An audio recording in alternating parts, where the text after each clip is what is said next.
All right, the Great Reset. Let's talk about the Great Reset. It's been made famous by Klaus Schwab and the World Economic Forum, and we know what it's all about. It's about inflation. It's about tagging all of us and tracking us. It's about our food.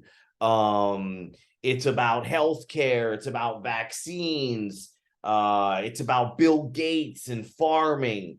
And so what I want to do is I want to take a look at this from a different angle. So we all know the two angles being played out in the media, which bore me to death. One is the World Economic Forum and Klaus Schwab are the new evil empire, and they're out to get us all, and we're all going to live in this dystopian future. And that is one of the prevailing kind of thoughts. And then you have the other side that, oh, they're the heroes. They're going to save us. We need to have a one world order because how else can we control climate change? How else can we control that people are safe and taking the right medicines and safe, safe, safe? So those are the two ways of looking at things right now. And so I want to talk about the World Economic Forum, and I want to talk about Klaus Schwab as potentially the best friend the world's ever had on both sides by making himself the bad guy. He's made himself the Joker, the evil one. And I think there's a strong probability that he's done that for the greater good. And let me tell you why I think that. So the first thing I guess that you need to know about me is I was raised a wrestler, and I practiced jiu-jitsu and I practice striking. You can find some videos of me on Instagram. I just started striking, like really trying to learn striking a couple years ago, and I'm 44 years old. So by no means is this something that I'm like naturally doing right now. As a wrestler, very, very good at grappling. I'm only a blue belt in jiu-jitsu, but what I can tell you by being a wrestler, practicing jiu-jitsu, practicing martial arts is what you learn, and probably more in jiu-jitsu than wrestling, is that when you want your opponent to do something, you do the exact opposite to him. So let me tell you what I mean if you don't practice jiu-jitsu at all. If I want you to push me away, I will grab you. And this is real. I mean, so like I'm not like making this up, right? If I want you to push me away, I'll grab you.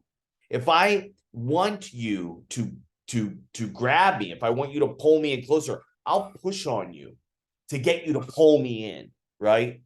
If I want you to poke your arm out, I'm going to make you think I am trying to hold your arm down.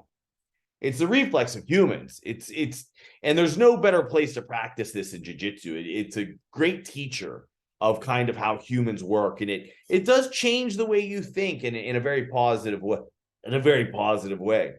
So, and I've also read like Sun Tzu's Art of War, which I think a lot of people have. I'm not pretending that I'm, doing something others aren't doing. But what I do want to say is this. You read Sun Tzu's Art of War, or if you practice martial arts or anything like that, in what world is it a good idea to give your enemy, to give the person you're trying to defeat, your playbook, write it out in book form, distribute it internationally, and then have conferences about it to let them know exactly what you plan to do? In what world is this a war strategy? So the Ukrainian and Russians are at war right now. I mean, do you think Putin's calling up Zelensky and telling him, hey, we're going to hit here, make sure you get the people out, and, we're going to hit here and here, and missile attacks there, and, foot soldier attacks there, so on and so forth? Do you think that that's happening? Well, if this is a real war, that is not happening. There's no way he's doing that. So why on God's green earth is Klaus Schwab doing? Why is he doing that for us? What, the victims of the new conspiracy? Well, I have a whole other idea about what Klaus Schwab is doing. And to me, it's a lot like Sun Tzu's Art of War or Jiu-Jitsu.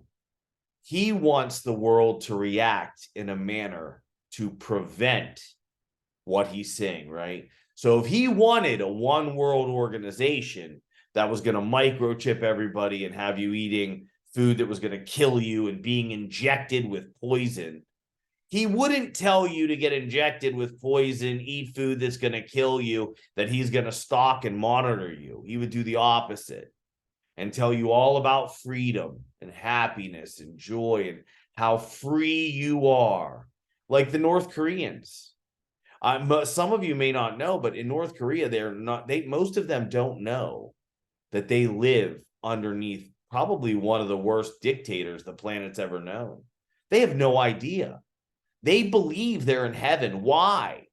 Because that's put into their brain every single day. They're told every day how messed up the world is and how great it is where they live. And guess what their dictator uses to do that? The media. And that's why we have to be so careful of our media. Propaganda works, folks. That's why it's called propaganda. Okay? So I think Klaus Schwab is doing what any martial artist does.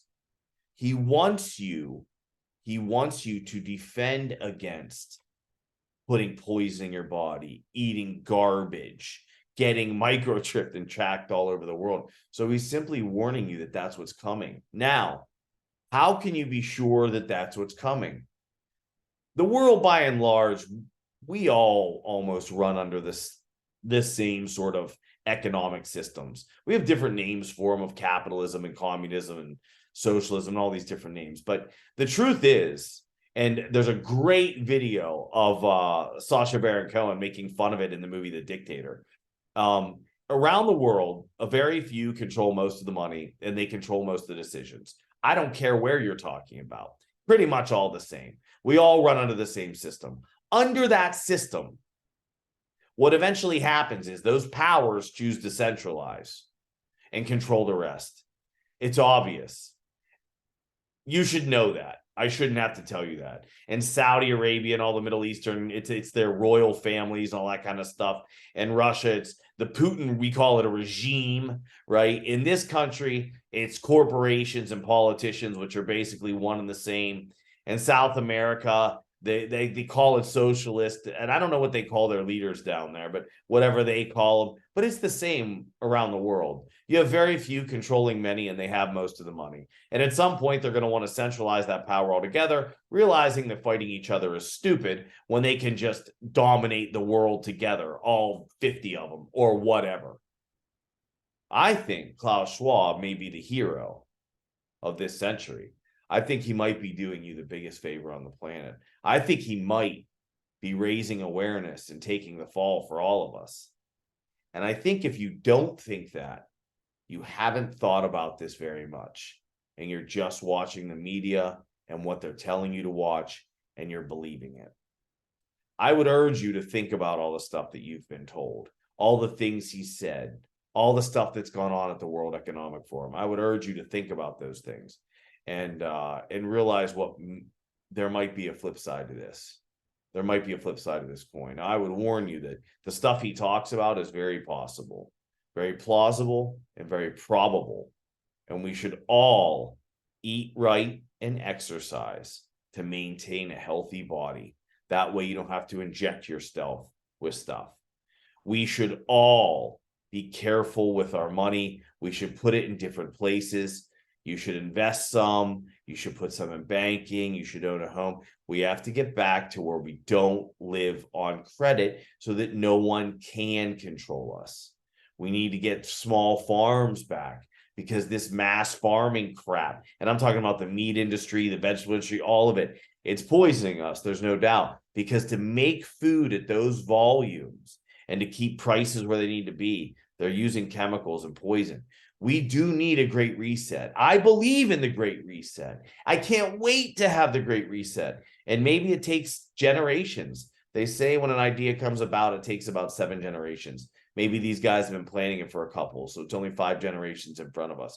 I love the great reset. I can't wait for the great reset. But listen to the word reset. Reset means to go back to something, not into something new. I believe you're being told what's really being done by somebody who's really willing to fall on the sword. So whether you think I'm crazy and he's really giving you his playbook, and for all you guys that watch football, like Does your opposing team give you the playbook? That's all I'm saying. I hope you like this. If you did, or you have questions or comments or whatever, love to talk about it. Thanks for watching.